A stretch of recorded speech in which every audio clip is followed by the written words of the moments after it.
Pakistan supreme court की हदायत पर तश्कील पाने वाली जॉइंट इन्वेस्टिगेशन टीम ने अपनी रिपोर्ट में 4 अहम निकात पर बहस की है।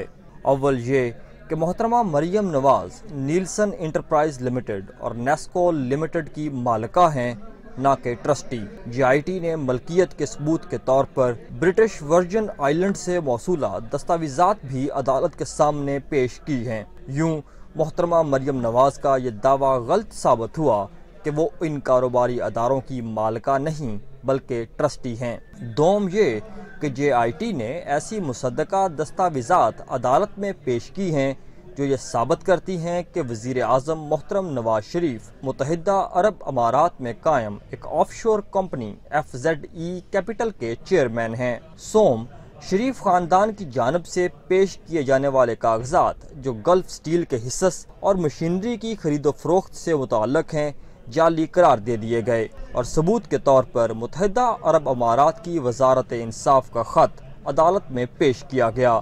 चहारम ये कि मोहतरमा मरियम नवाज की जानिब से नीलसन और नेस्कोल की ट्रस्टीशिप के कागजात को जाली करार दे दिया गया। अलावा अजीं JIT के मुताबिक बादियो नज़र में शरीफ खानदान की जायदाद इनकी आमदन से कहीं ज़ायद है और ये भी कि शरीफ खानदान ये बात साबित करने में नाकाम हुआ है कि उसने ये जायदादें कानूनी तरीके से खरीदी हैं। जॉइंट इन्वेस्टिगेशन टीम की रिपोर्ट तो अदालत के सामने है। अब देखिए ऊंट किस करवट बैठता है।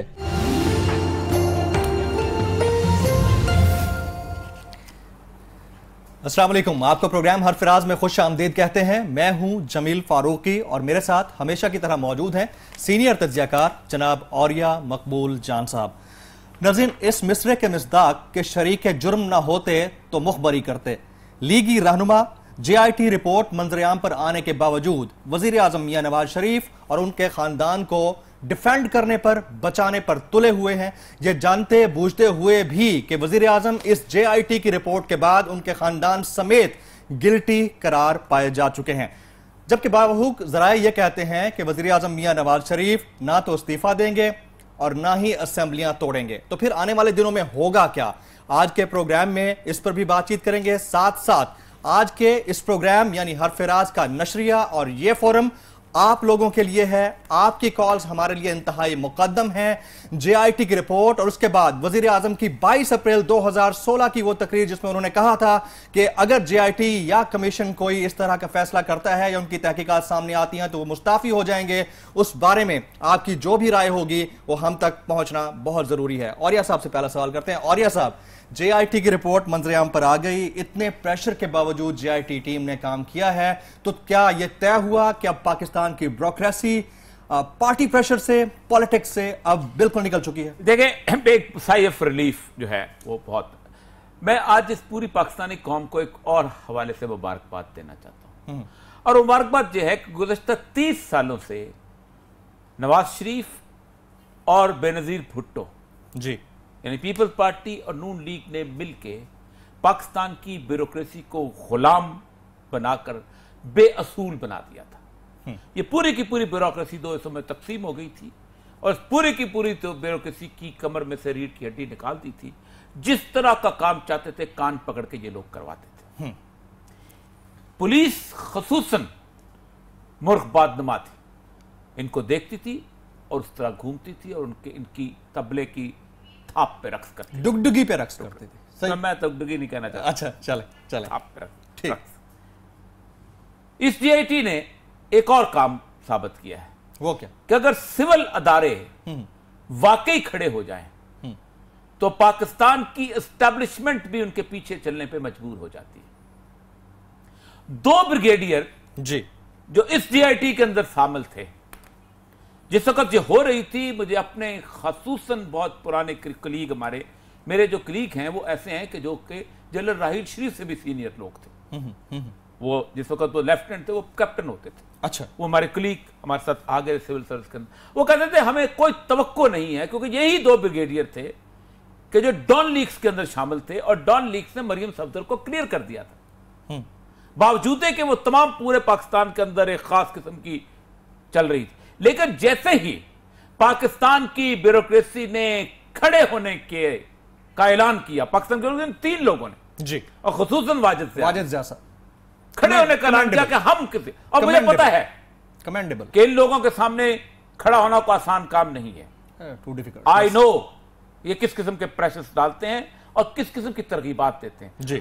वो दोनों ब्रिगेडियर्स भी मजबूर हो गए इनके साथ चलने के। एक तो ये बात, इसलिए मैं समझता हूं कि पाकिस्तान में एक रिवायत रही है शुरू से कि एक बददियानत और करप्ट ब्यूरोक्रेट के खिलाफ जुलूस निकलते हैं। मेरी ख्वाहिश है कि पाकिस्तान की सिविल सोसाइटी और पाकिस्तान की सियासी पार्टियां इस जीआईटी को, जिन्होंने पाकिस्तान की सिविल सर्विस को एक नया रास्ता दिखाया है कि सिटिंग गवर्नमेंट के मुकाबले पे भी आप एक आजादाना तहकीकात कर सकते हैं, कोई चौक उनके नाम पे होना चाहिए, कोई सड़क उनके नाम पे होनी चाहिए, कोई जुलूस उनके नाम पे निकलना चाहिए, कोई हॉल, जी, कोई हॉल उनके नाम पे होना चाहिए, ताकि आइंदा आने वाले ब्यूरोक्रेट्स को, आइंदा आने वाले पुलिस अफसरों को यह तरगीब मिले कि सिटिंग प्राइम मिनिस्टर भी हो, उसकी फैमिली भी हो। ये उन सियासतदानों से 1000 दर्जा बालातर हो गए हैं। आज मुझे आसिफ खोसा का वो बयान बिल्कुल सही लग रहा है जिसमें उसने कहा था ये गॉडफादर है। गॉडफादर क्या करता है? गॉडफादर की जो अपनी जाती जायदाद होती है उसकी पार्टी उसको डिफेंड कर रही होती है। ये साद रफीक क्या सियासी काम कर रहा है? नहीं, उनको बिजनेस को डिफेंड कर रहे हैं। क्या उसका बिजनेस? ये जो ख्वाजा आसिफ हैं, ये चारों जो बैठे होते हैं, ये चारों क्या कर रहे हैं? ये कोई पॉलिटिकल मूव दिखा रहे हैं? ये किसी शख्स के कारोबार को, किसी शख्स की सामने आई हुई बदयांती को एक सियासी रंग देने की कोशिश करते हैं। जो ओमत्रा होते थे वो क्या करते थे? एल कपून के क्या करते थे? एल कपून की मंशियात की बिजनेस को जब करते थे तो कहते 5 सेनेटर हमारे साथ हैं, तुम जमहूरियत का रास्ता रोकना चाहते हो। जो सिसली के लोग थे ये क्या करते थे? ये अपने जो सेनेटर उनके साथ असेंबली में बात नहीं करता तो उसको कत्ल कर देते थे। ये तो जजों को कत्ल करते थे।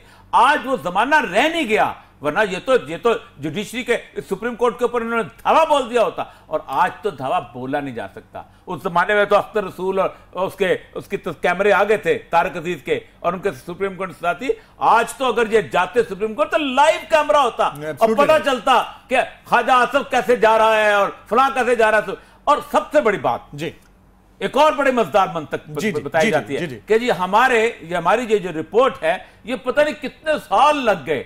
ओ भाई मुझे तुम ये बताओ, तुम लोगों ने गुज़श्ता कई सालों से हाई कोर्ट के अंदर, अदालतों के अंदर मुख्तलिफ किस्म के बहानों से इन्वेस्टिगेशन ऑफिसर्स को ब्राइब करके, इन्वेस्टिगेशन ऑफिसर्स पे प्रेशर डाल के अपनी इन्वेस्टिगेशंस को रुकवाया हुआ है। क्या रहमान मलिक की जो इन्वेस्टिगेशन थी वो मौजूद थी, उसको तुमने कैप नहीं करवाया था?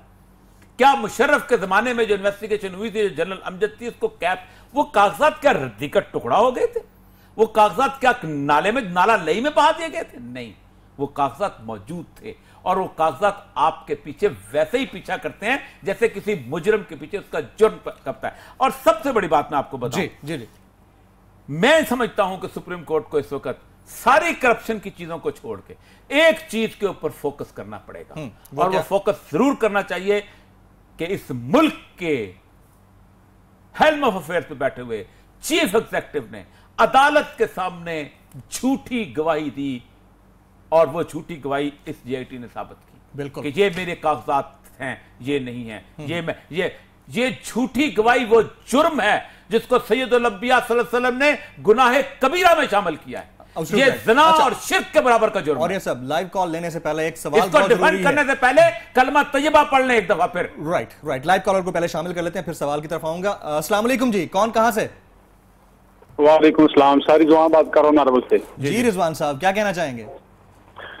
सर मैं 2 बात कहना चाहता हूँ कि नवाज शरीफ जितने भी शरीफ खानदान है, इनका बेसिक जो केस था वो था कि हुसैन नवाज को ये फ्लैट मिले हैं कतरी की तरफ से, जबकि ये तस्दीक शुदा हो गया है कि ये असल में ये मरियम नवाज को, तो केस ही खत्म हो जाता सारा जितना भी केस। और दूसरी बात सर, मैं नारवा से बात कर रहा हूँ, तो सर आप काइंडली यहाँ पे मीडिया को कुछ है नहीं, इतनी करप्शन है सिंध के बाद हल्के में मैं बात कर रहा हूँ। आप सर काइंडली किसी एक मीडिया को प्रेजेंटर को भेजे सही अपने को, और मैं खुद तैयार हूँ, मैं खुद तालिब इल्म मुसाफिर का, काइंडली सर एक ये भी आपकी रिक्वेस्ट है, आप रोड देखें, हमारे तलीमी अदारे देखिए, आगे हो क्या रहा है हमारे आवाज। Right, absolutely right. रिजवान साहब आपने कॉल किया, बहुत शुक्रिया आपके पॉइंट। नॉर्वे में बैठे होंगे ठंडी जगह। नॉरोवाल जी, पाकिस्तान जी। एहसन इकबाल साहब के हल्के से बात जी। आप अंदाजा कर लें कि पब्लिक किस तरह अनॉयड है। मैं आपको बात बताऊं, यानी आप इस वक्त सिर्फ एक स्टेज लगा के आपको यानी शर्म नहीं आती कि पब्लिक एक्सचेकर, मेरे पैसों से पीआईडी का बजट चलता है, मेरे पैसों से पीआईडी जो है उसका स्टेज चलता है, आप उसके ऊपर बैठ के आप एक खानदान को डिफेंड कर रहे हैं, एक खानदान के कारोबार को डिफेंड कर रहे हैं। एक और कॉलर को शामिल कर लें सर। अस्सलाम वालेकुम जी। क्या हाल है जमील साहब, खैरियत से हैं? जी ठीक ठाक। कौन साहब कहाँ से? मैं बात कर रहा हूँ एहतशामुल हक लाहौर से जी। पहले तो सबसे पहले तो मैं आप दोनों को सलाम पेश करना चाहता हूँ, और इसमें मैं सबसे पहले तो ये बयान करूंगा कि पहले इन्हीं लोगों ने सुप्रीम कोर्ट पे हमला किया, उससे कुछ नहीं सीखा, फिर उसके बाद इन्होंने मुशर्रफ के दौर से कुछ नहीं सीखा। अब जो इनके जो हालात हैं वो मुझे इस शेर के बिल्कुल मुताबिक होते हुए नजर आ रहे हैं कि आंखें भर आई जब ना रहा कोई आसरा, आंखें भर आई जब ना रहा कोई आसरा, आई खुदा की याद मगर ना खुदा के बाद। वाह वाह वाह वाह वाह, बिल्कुल ठीक है। आपका कुछ सवाल है इसके अलावा? ठीक है एरशाम साहब, चलें। एरशाम साहब बहुत शुक्रिया। टांग तोड़ दी उन्होंने, थोड़ी लेकिन जज्बात हैं, जज्बात हैं, जज्बात है, अच्छी बात है। लेकिन भाई मसला सारा ये है, देखिए सिचुएशन ये है। कॉल आ गया जी, एक आज कॉलर्स का हक है जी। आज कॉलर्स जो है जितना अच्छे अंदाज से बात कर सकते हैं हमसे करें, सवाल जरूर कीजिएगा। अस्सलाम वालेकुम जी। अस्सलाम वालेकुम, मैं परवेज बोल रहा हूँ। जी परवेज साहब। जी जी। आज मैंने 2 सवाल करने हैं। जी जी बिल्कुल कीजिए। थैंक यू वेरी मच, बहुत मेहरबानी। एक सवाल ये है कि जब ये जाती हूँ, मैं लाहौर का रहने वाला हूँ, अंदरून शहर का ना। जी जी ठीक। ये जब जाती उम्रा से आए थे ना, तो लाहौर में ये मशहूर था कि ये इकट्ठे रहते थे अपने जाती उम्रा के घर में, दादा के साथ, सारे चचा और भाई सब। ठीक है जी। वहाँ पे एक ये जैसे मैंने सुना है, आप ये इंफॉर्मेशन पता। और जब पाकिस्तान आए ना, कानून ये था कि हर कोई आदमी जितनी जायदाद इंडिया में छोड़ के आया सिर्फ उतनी का क्लेम कर सकता है। ठीक है। इनके चचा, ताए, पुफियों सब ने अलग-अलग कर लिया था। अगरचे वहाँ पे वो एक घर में रहते थे, इनके नवाज, ये सारा हर महाजर ने किया यहाँ। ये तो है। ना सब कुछ छोड़ दो, सब कुछ छोड़ दो। बात हो रही है नवाज शरीफ के दादा ने गलत क्लेम किया हुआ, इसके दादा ने गलत क्लेम किया हुआ है। ठीक। जो हम सब कह रहे हैं ना कि ये पूरा खानदान चोर है, इसके दादा ने गलत क्लेम किया। ठीक है, ठीक। एब्सोल्युटली राइट परवेज साहब। एक सेकंड जी, जल्दी से क्विकली जी जी। देखें, मैंने पहले भी बात की थी कि जब ये गलत ठेके लेते हैं, कमीशंस लेते हैं और पैसे पाकिस्तान का लेते हैं, कोई भी ले, वो हक होता है। हमारे जो गरीब तरीन लोग हैं ना, उनका हक होता है, उनकी चोरी करते हैं। मैंने टीवी पे प्रोग्राम देखे हैं कि माएँ आ रही हैं, अपनी अंडर एज बच्ची से वो बदकारी कराते हैं। एक 60+ का आदमी दवाई खा के उन छोटी मासूम बच्चियों से बदकारी करता है, क्योंकि उनको खाने के लिए कुछ नहीं। ये अलमिया है। बिल्कुल ठीक है, बिल्कुल ठीक है परवेज साहब। आपने डेनमार्क से कॉल किया, वक्त बहुत कम है क्योंकि सब कॉलर्स को टाइम देना है। ये बात बड़ी सही है। देखें, उसने एक बात तो इशारा दिया है जी। आप जब पाकिस्तान के लिए भीख मांग के लाते हो ना, कर्जा लाते हो, जो मेरे नाम पे मांगते हो, आप जब उसके अंदर चोरी करते हो तो आपके मुंह पर थप्पड़ पड़ना चाहिए, आपको फांसी दे देनी चाहिए। आपको यार, तुम खैरात में से तुम लोग कमीशनें खाते हो, तुम लोगों के नाम पे कर्जा मांगते हो, उसमें कमीशनें खाते हो। राइट। उसके ऊपर तो अपने महल बनाते हो। एक और कॉलर को शामिल करते हैं। अस्सलाम वालेकुम जी। जी अस्सलाम वालेकुम साहब, और आपको मेरी तरफ से सलामत। कौन साहब, कहां से? मैं आतिफ अंसारी बोल रहा हूँ, कराची। जी आतिफ साहब, सवाल कीजिएगा प्लीज। मैं नीड नॉट टू मेंशन कि जी मैं very big fan of Auriya साहब, और उनके व्यूज मुझे हमेशा अप्रिशिएट करता हूं। जी फरमाइए, हुक्म दिया। And I have got some reservation only on the comments जो कि उन्होंने दिए किसके regarding with reference to the 2 brigadiers.